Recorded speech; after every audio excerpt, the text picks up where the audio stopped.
Mango Math presents Number Neighbors 2, a second grade activity. Number Neighbors 2 falls under the math strand of number sense, and it's a number sense activity that has students mentally adding 10 or subtracting 10 from a given number and thinking about number relationships in a number grid.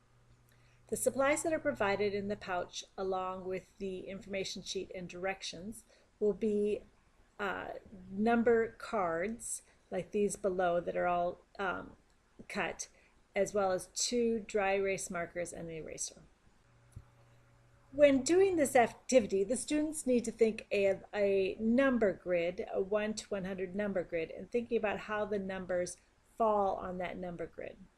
They are then going to have cards like this that they will fill in. And they have to think about what numbers would go where.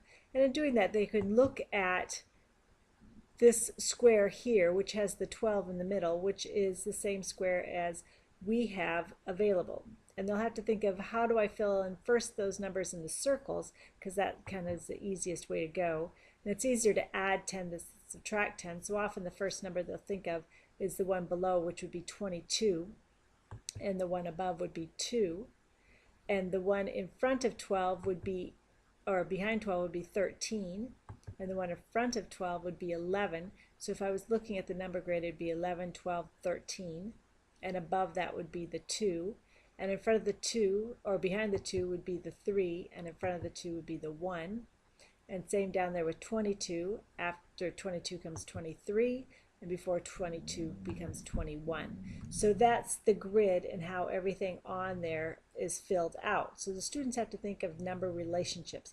What's 1 less, what's 1 more, what's 10 more, what's 10 less, and so forth, and fill in that grid.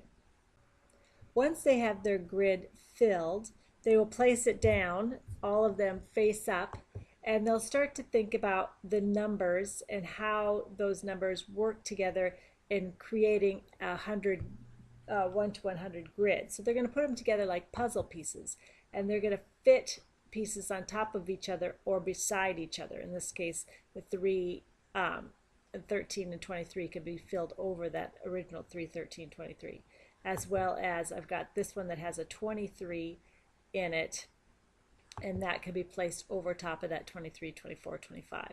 So they'll continually fill out their 1 to 100 puzzle using the pieces that they filled in previously. So they have to think of how the numbers relate in relationship to the square that they had, as well to the whole 1/100 grid. And there's a grid provided for you so that they can look at that to observe it. Some guided questions to promote critical thinking would be, how much more was the number below the green number in the square? What was the difference between the green number and the number above it? And which number did you fill in first and why? So this is a challenging activity. It takes a lot of thought. Regardless of the age level, it does take thought. And there is 100 grid that will be provided for you in the teacher's guide if you need that. But there's also